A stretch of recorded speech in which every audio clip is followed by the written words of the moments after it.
8.2 is estimating mu when standard deviation is not known, more specifically the population standard deviation. We're going to make an estimate for mu just like we did last time around. It's just that we're going to have to do a little bit different process. Before we were told what the population standard deviation was. This time, most likely, we're getting a set of data that's so big, and you'll have to use your calculator to come up with a sample standard deviation, or S. And we're going to make some statement on the population mean based off of kind of like the central limit theorem with x bar, but this new distribution instead of the normal curve would be the student's t distribution, or the t curve. It's a lot like the student's t is a lot like the z-scores, where usually both of the are symmetrical. They're both this kind of curve-like shape. It's just that the standard deviation scores, the z-scores, aren't the same as t-scores. Usually when you're going on and doing stats, you're not going to find the population mean and the population standard deviation. That's why the last section was kind of crazy to me that you even do that. But anyways, we might not able to get that so this large sample size either. So what we do is we just assume that x is the distribution is normal. The idea is now that you got your sample mean right here, that we'll use as a t-score minus the population mean over sample standard deviation divided by the square root of n. And that's kind of a thing that's going to come up later anyways, not necessarily for now. What we're going to do is, again, here's the properties that I talked about. Similar to a z-score, its population, the t-score, is symmetric around the mean, which is 0. You have this thing called the degrees of freedom, which is the sample size minus 1. It's bell-shaped. It gets wider or fatter as the standard normal distribution. As the degrees of freedom increase, the tails get narrower, and the t-distribution gets closer and closer to the normal distribution. Okay, so let's kind of get to it. Critical values. So before we talked about the z-scores giving you a certain area underneath the curve, now it's a t-score that's going to give you a positive t-score and a negative t-score. So let's say I figure out the t-score and it's 1 and a negative 1. That's going to give me a certain area, so a certain percentage. And I'm making this up, but let's say it gives you like 70% of the curve. Okay, now on the t-table, we could go ahead and just look into this middle, find 0.7, and then look for the z-score. That's not the same as a t-score. Instead, what we're going to do is, it's in the front of your book, and there might be an appendix that it's in as well. You're going to need to know two numbers. You're going to need to know the confidence level that you want. So the arrow's at 0.95. That means we're coming up with a 95% confidence interval. D.F was 7. That means that the original sample size was 8 blocks or 8 units. So degrees of freedom is n minus 1. So 8 minus 1 would be 7. So the t-score that would go with the sample size of 8 and give you a 95% confidence interval would be 2.365. Okay, so again, you can go through this and look at as much, but remember the error is just basically the number of standard deviations you want to be away from that curve. So there's your sample 1, there's the size of your sample, and now that's the t-score that you looked up in that table. So 8.1s look like this because you knew the population standard deviation.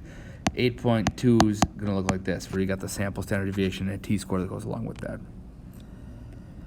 So a little flow chart here. If you know the standard deviation, the population standard deviation, yes, it's normal curve. You're going to use the population standard deviation, and now you're going to use the z-score.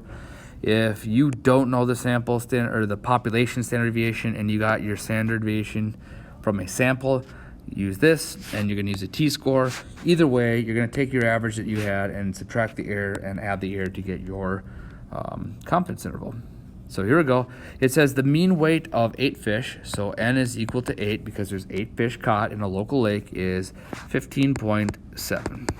Okay, again, you got that average from those 8 fish, and you got a sample standard deviation of 2.3. Again, this is a sample standard deviation because there's no way that 8 fish is the entire population of the lake. I hope not anyways. Your degrees of freedom will be 8 minus 1, which is 7. The confidence level is 90%. So I'm going to look up at that t-score, and I'm going to find 0.9 I'm going to work my way into 7 and 0.9 and 7, and I get a t-score of 1.895. So my error is that 1.895, times the standard deviation 2.3 divided by the square root of 8. Okay, be careful, use n, don't use the degrees of freedom. So 2.3 is what I divide by the square root of 8 first. I get 0.81. I'm going to multiply that by 1.895, and that gives me an error of 1.54. So I'll take the sample mean of 15.7, and I'll subtract that 1.54, and I'll take 15.7, and I'm going to add the 1.54. So my upper number is 17.2. And again, we're saying this about mu, the population average. And, oops, sorry, get that enlarged. I've got 14.16. So what this means is that I am 90% confident that the population mean weight of fish in this lake is between 14.16 and 17.2 pounds.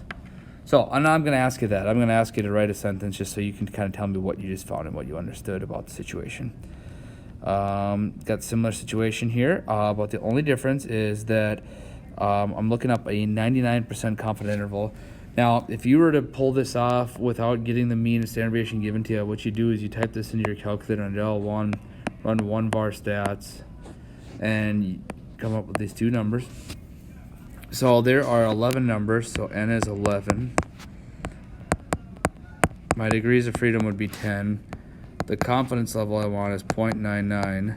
So my t-score is 3.169. So my error is going to be the 3.169 times my standard deviation that I got from that list, or I guess you could calculate it out, or hey, just look in front of you. So 2.66 divided by the square root of 11 times 3.169. So there's my error of 2.54. Take that average, okay, that I had, the x bar of 3.93 minus 2.54 and 3.93 plus 2.54.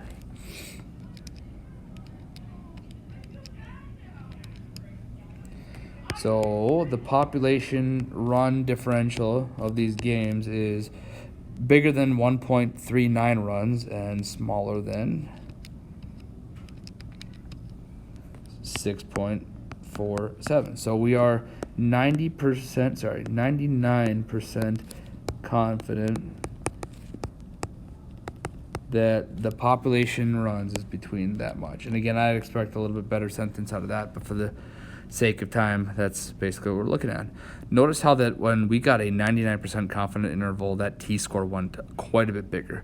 And if you look at the table, the smaller the confidence, or sorry, I should say this, the bigger the percentage of confidence, the bigger the t-scores that go along with it. So here you go. There's some problems you could work out. They're all odd, so you have the answers in the back of the book to look at too.